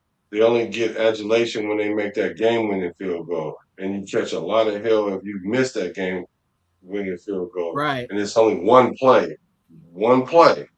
That's why I really, when he said that, I felt that, because it's really one play. You don't have a chance to get it right. You only get one chance to get it right. So I like the vibe that's going on. Like you said, his leadership kind of subsides that stress, you know, and or in confidence or unconfidence or whatever. What's the word I would say? Like I don't know, when you're not confident, and he exudes confidence. So I like that about him. What would you say is the biggest difference this year in attitude and just like overall team performance throughout other years? On special teams or just in general? In general. Yeah, I mean, it's been a different feeling every single year, and I think to the credit of the guys that have been in this locker room, I really do think we've bought in every single time, and I think we're bought in again. And so I don't want to disparage anybody that's previously been here or any other cultures or staff that we've had, but it does seem to feel different this time, and it does seem to feel like we have a really cohesive vision, a really collective buy-in, and I think that the number of people swimming in the same direction is definitely at an all-time high. Couple more rows. Matt was talking about his perception of Fernando and him coming in being so humble after all he accomplished in college. You know, as a tenured guy on this team, just what can that do for team culture? A number one pick coming in and being humble like that. Yeah, definitely. I think that anytime somebody comes in, you want them to be themselves. And when whoever they are is naturally a really good guy and really authentic and genuine and humble, it's a little bit easier to say you should be yourself. And so I don't think that's always easy with the first overall pick. And some people might feel like they have to act a certain type of way. And I think I said this last time on the podium, but we don't need him to be anything other than Fernando. And we just need him to be who he is, because who he is genuinely a great player and it's a great person. And I'm excited to see his development. We're all excited to support him as best the way we can. But it is great when the guy shows up and they already have the humility and they already have, a clean head on their shoulders.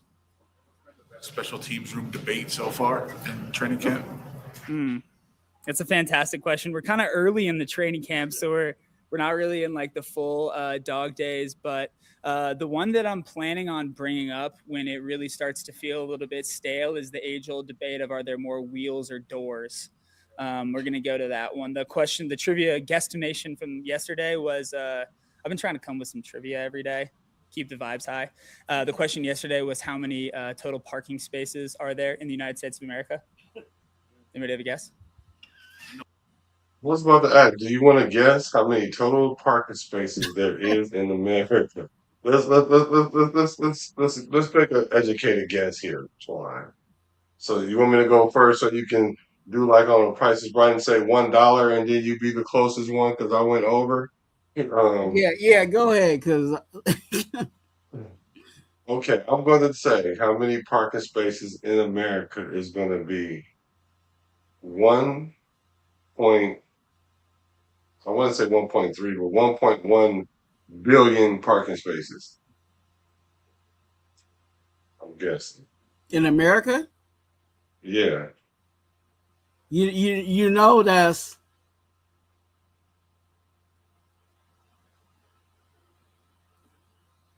okay. I'm taking the over on that. So you're going to say 1 billion.101. I'm taking the over on that. Okay, let's see. 2.5 million. 2 billion, not even close. Notice. 2 billion. Okay. At least I was in the right range, kind of. You feel me? So people previously dozed off in meeting rooms? Is that what you're saying? No, I think that's an unfair twist. I wouldn't like that to turn into a headline, and I don't think that's fair to say. But what I'm going to say is that if there were other coaches that you would not be completely locked in on, Coach Joe Decamillis is not one of those coaches, and the fear of God is going to keep you awake. I told y'all. Hey, he over there knocking fire out of people. I told y'all. My dad was like that. That's how my dad was. I already knew it. I could just see it. I saw it all in his face. I saw he looked like his hands was hella big and fat. You know. He is in there probably lighting them up. Go ahead. I know you're not sleeping in my room. I know you're not sleeping in my practice. Right. He said he gonna put the fear of God, but let me tell y'all something. Hey, that y'all play that might not. back again. That was hecka funny. He was Okay. serious too. He was Yeah, he serious was. like that. Completely locked in on. Coach Joe Decamillis is not one of those coaches, and the fear of God is going to keep you awake. He sound The way he was shaking his head. Hey, he sound like he got whipped. You know what I'm saying? Like you know when someone like he whooped, you know what I'm saying? My pops whooped me. You know what I'm saying? Like that's Right. what AJ sounds like. He wow. Yes, Coach That's right. J. Coach Derillis. Coach Hey, Derillis. I don't know if y'all peeped this though. Look at his T-shirt. It's a guy lifting weights. If your punter has on a strength shirt, let that soak in. If your punter have a strength shirt, that let me know everybody in there pumping iron. Everybody, like legit everybody. So it's the little things that I'm seeing, man, that's really, really making me excited about this team. Like I said, I'm not necessarily caught up with so much the result as I am the process. So I think I think I think the highlight of this presser was Coach Joe D. Rillis. Justice for 12 said over 600 million. Not even close. Triple said 700 million to 2 billion. That's a big gap right there, but you was right. It's around 360 million people in America, so parking should be 2 or 3 times or more. That's a good way to break it down. The minutes. Yes. So Hey, I look. He talking about, hey, he's the one. That's the one teacher that you better stay awake in the class. Right, you better not, because if That's you nod right. off and wake up and he's sitting right there, boy, you know, you thinking it's their last day right there, boy. I had a what did he teach? What was it?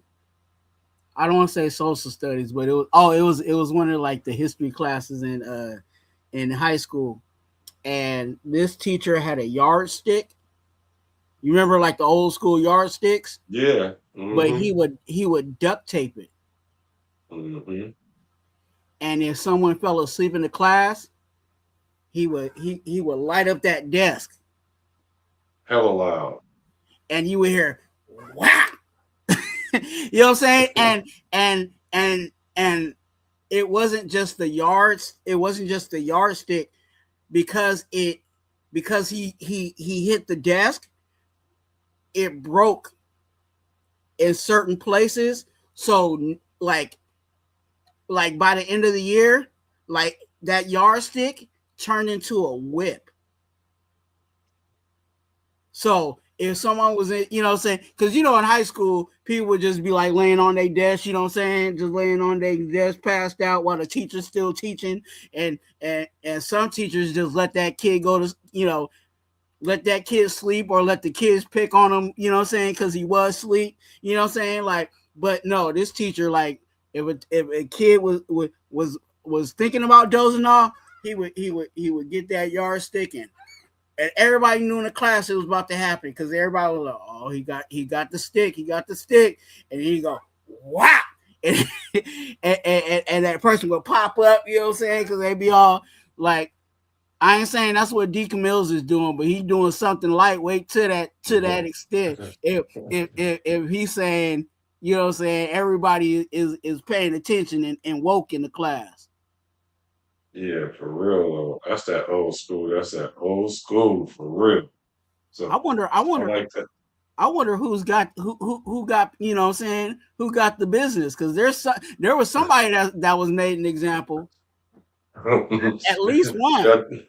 Yeah, it probably was just one. Trust me. I don't know if it was past one, but whoever that one that got it, got the business and made an example out of it. Because you know how in the old school you used to get a whooping so bad that you wouldn't get another one for like 6 months. Right. For And real. they be talking about we did that to instill the fear in you. You know what I'm saying? Like, Right. yeah. So yeah, shout out to Coach DeRillis. He is the star. I thought the Tokyo Toe was gonna be the star of this presser. No, no, no, no, no, no. So yeah, I'm juiced about that. I like that. So they start hitting tomorrow. They pad it up tomorrow. I'm looking forward to it. Now I'm about to start paying attention. I was paying attention, but I'm talking about uber attention. They got the right coach to end the regular part of practice because Coach Decamillis is not playing. So I hope we ain't playing because if our special team coach is like that, the rest of our coaches is just like not exactly like him, but they have that discipline that they're installing into this team. And that's one thing that we weren't is discipline. And I think and like it just like let's talk about that real quick, Black. Let's talk about our coordinators and their vibes, right? We know that Decamillis, obviously the vibe that we get from him off of this presser, that he's a no nonsense, you know what I'm saying, he ain't playing no games type of coach. And then you got the head coach who's, you know, let's call him the offensive coordinator, but Kubiak and everything that we've heard from the reports of who Kubiak is he's all football. So he's another nonsense, you know what I'm saying? And Robbie Leonard, you know what I'm saying? Like we know Robbie Leonard was on that same, you know what I'm saying? Like same intensity, like in his own way, you know what I'm saying? He's a little different, but he's still a non, you know what I'm saying? A non BS type of person. So that is the vibe that's going to permeate and vibe across this, you know what I'm saying, across this team. There was I forgot who said it, but they were talking about the vibe of, you know, everybody coming in just going straight to work. It wasn't even like a little, you know, none of that. Everybody was just going, just putting in the work. And if our head coach is a nonsense, you know, all football, again, all that trickles down. So it seems like the guys that we have in our coordinator spots, I think they all work together collectively. Because again, they coach their own things, but all three sides need to come together at, you know, on Sundays. Yeah, I like the fact that you can tell that they're all on the same page. It's going to be very hard to get me to believe that anyone is sabotaging anything in this locker room. Right. I think they're all going to be on the same page, and it's funny because they all respect each other's space because everyone's accountable for their 111. Mm-hmm. So hey, you guys train them up the way you do. Hey, I don't care how you get there though. Right. I don't care how you get it done, just get it done. And so with that level of accountability,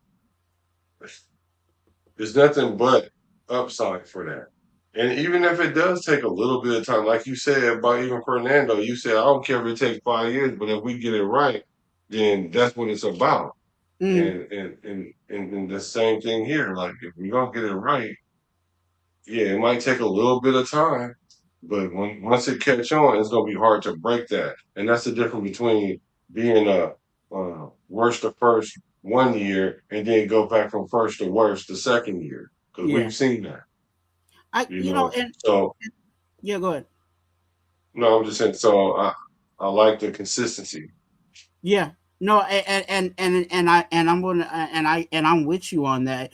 This is a situation kind of like when you with parenting. You know how you have one parent that's the authoritative, and then the other one is over there giving ice cream, You know what I'm saying? On the low, like I don't think we got that situation where, you know what I'm saying, Decamillis is being authoritative and Robbie Leonard is on the side giving people ice cream. You know what I'm saying? Like I think they're all really on the same page in regards to how they're going to move forward. You know, when I said the whole Mendoza 5-year, you know what I'm saying, metric, I was, you know, I was being very sarcastic because I don't believe that it's going to, you know, take 5 years for Mendoza to get it right. But it's still, Yeah.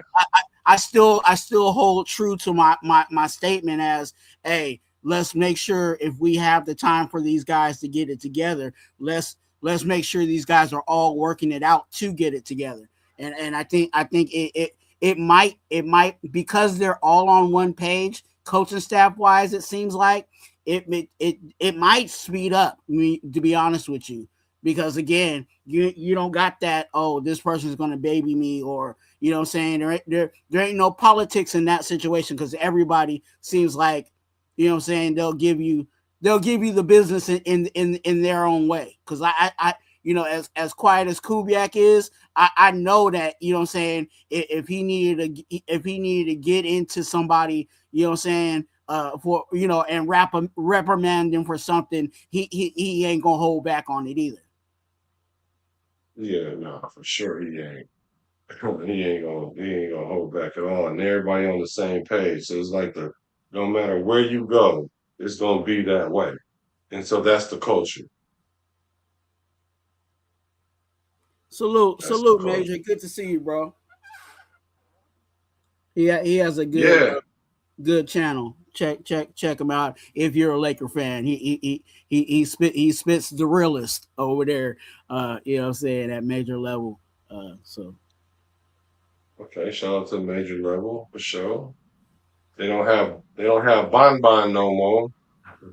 So it's a new era over there for them. yeah. Yeah, so man, we started off watching Kirk Cousins doing $150, sideways doing $150 to the locker room on them, to Coach D Realist, letting it be known, to finding out there's 2 billion parking spots in the United States. Yeah, impress your lady and tell her that fact. You know what I'm saying? Act like you know something. You know what I'm saying? Like, hey, you know me. You know, I was thinking about it. How many parking spots are there in America? You know what I'm saying? Mm-hmm. Yeah, so you know, I thought going into this pressure was gonna be, man, you know, right. Nah, I was wrong. I'll admit I was wrong. Oh yeah, and by the way, I love Kirk Cousins, by the way. Hey, you know, and I was gonna say that, Black, like I was really gonna have that conversation with you. Like, I really like this presser. Yeah. This is probably, I'm not gonna say this is probably the best presser, you know what I'm saying, so out of camp so far, but this is definitely probably, I would say, top 2. Yeah, I was gonna say top 2. It is the best. Well, yeah, let's say top 2. It was well rounded, you know. Right. Yeah. So shout out to the Raiders for that, man. Like I said, I'm loving the fact that we're getting to know the players and the coaches. You know, it's not just the one coach up there doing all the pressers, or the same 2 coaches doing the pressers. Everybody is responsible for what they got going on, and they're the ones with the information. They have the knowledge, so let them talk about it and let that be what it is. So let's fall in line, Raider Nation. I'm just saying, if you guys thought we was gonna win 4 games, you might want to say 5 now. You might want to say 5 because I think we're gonna do something special. Well, I really do. I mean, I know I see teams that do something special. Like last year, I thought the Bears were special, and they were. It doesn't always equate to Super Bowl, but it's a building block. It's a building block. It's a process. I don't think we're gonna win the Super Bowl this year, but can we? It's possible. That's how y'all be doing me. It's possible. So yeah, it's possible. So hey, I didn't up the ante, man. I'm at 8 games now, man. I got 8 games, man. And guess who number is 8? Kirk Cousins. Kirk Because you want to know why? I love Kirk Cousins. That's why. You said you definitely don't sound like you a Nando sexual. You know what I'm saying? You know. No. You know what I'm saying? No, maybe at some point when the room clears out, but as of right now, Yeah. no, actually, I ain't gonna be an endosexual because I ain't gonna be delusioned uh, about where Where he is. Yeah, and that's it. You know what I'm saying? Like I might eventually grow into really a fan of Fernando Mendoza, but I'm still gonna put it in perspective. You know what I'm saying? I'm not gonna be flying to the moon. You know what I'm saying? With with Fernando Mendoza unless he takes us to the moon. You know what I'm saying? Unless That's he takes right. us there, I'm not gonna be there. You know what I'm saying? So. I think that's how we need to take all these players. Like, yeah, you can be, I like this guy. I think he'll do well for us or whatever. But like the way beyond like glazing of somebody that really hasn't even accomplished anything yet is just a little it's a little crazy to me. Right. A little something. Hey, I'm glad you cleared up the 5-year thing too, because I repeated it because that's how you said it. But I know you didn't mean literally Yeah. 5 years, but the time that it takes. I'm just saying, have the patience of the 5 years Exactly. because we know that's what the contract. But with this kid, I don't think that that's what it is. And the crazy thing about Fernando is this: a lot of time, people when they're making these assessments, they're looking for a prototype. And prototypes don't always work out. Matter of fact, I would venture to say it don't work out more than not. You know how many times I watch videos or people say he's going D1 or he's going pro because they have that look. It takes a little bit more to it than that. It's the work that's involved. It's the humbleness that's involved. It's the patience that's involved. It's the buying in that's involved. That's the taking out the ego. To me, ego stands for easing God out. So the more ego you have, the less you are centered. So Right. when you walk in with those things and the team notices that, that's the way you earn their respect. Hey. Not throwing back shoulders all day in practice. Yeah, that's cool because it has to translate on the field, but you got to get on the field. And even if you're on the field, you got to make sure y'all all on the same timing. Because a lot of problems that we were having with the players last year was timing. The timing was off on the field and off the field. So we're taking care of what we can control, which is the off the field or off game. You know what I mean? Not in the games, and we're controlling that up until this point. So I'm looking forward to tomorrow. They're gonna practice tomorrow, um, with the pads. So a lot of people gonna be talking about it. Uh, I'm gonna put my ears to the street and see what's going on with that. We start really giving my assessment about that, and we'll see where we go with that. Just for 12 said, you got us going 8-9. That would be a turnaround season. Yes, 8-9. Because I was thinking to myself, can Clint Kubiak stand? I'm talking about with the personality and the accountability and the expectations. Could he stand us losing 10 games or more? Think he would lose his if he lost 10 games. That's what Right. I'm feel. That's what I'm feeling. I'm feeling he would lose his if he lost 10 games. And if that is the case, then that means no, we can't lose no more than 9 games. So that pushes us up to 8 games to winning, and that's about 500. Because 500 football, I promise you that it's these Google swamps. I wish y'all could see it. I promise you, if we even went 8-9, he's gonna be like, I'm not so satisfied with that. That's a losing record. That's 500. That's 500. I Yeah. expected us to do that. We're trying to win a Super Bowl here. You see, Nailor so leak that in there. I'm trying to win a Super Bowl. That don't sound like we rebuilding. Yeah, we are rebuilding, but our mentality is there.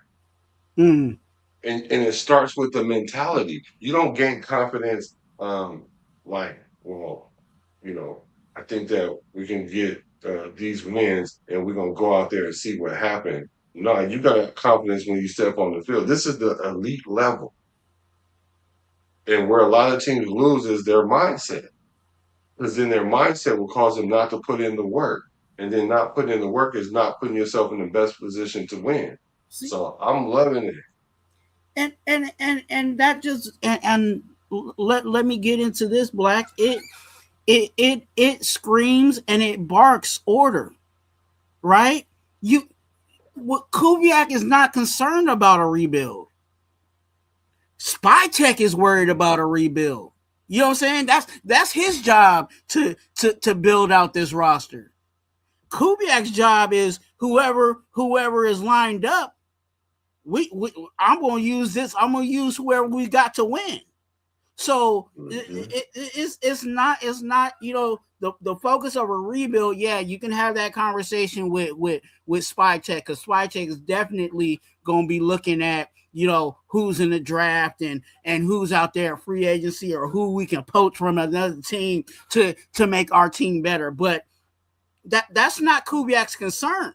Kubiak's concern is, what can I get out of Nailor? What can I get out of Ashton Genty? What can I continue to get out of, out of Brock Bowers? You know what I'm saying? Like, those are the things that Kubiak is concerned of. What's in front of me, and what can I maximize out of these guys that are in front of me? So I right now, like you said, we might have, for me, and like you're saying, everybody might just have to at least bump up one more win, you know what I'm saying, to they win total, because again, the order is set. It seems like everybody coaching wise is on the same temperament. You know what I'm saying? They ain't stepping on each other's toes. You know what I'm saying? They ain't doing none of that. So there's some very positive things going on. There's a positive process that is being made over here with the Las Vegas Raiders.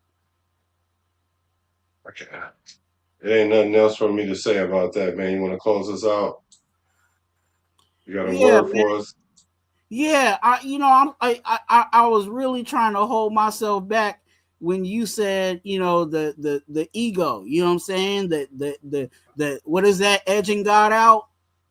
Easing God out. Easing God out. You know what I'm saying? Don't do that. You know what I'm saying? Why don't do that? This is my word to you. Don't edge God out. Why? Because God is your source of all your blessings and all the things that you need, and all the things you thought you thought you needed. He's the one that's helping you from those things. You know what I'm saying? He's doing all the things that are blessing you and keeping you and making sure that all things work together for the good. So don't ease God out. And if you don't got God, get God. God bless you. I'm a Raider from the Bay to LA to Las Vegas. Rest in peace to Al Davis.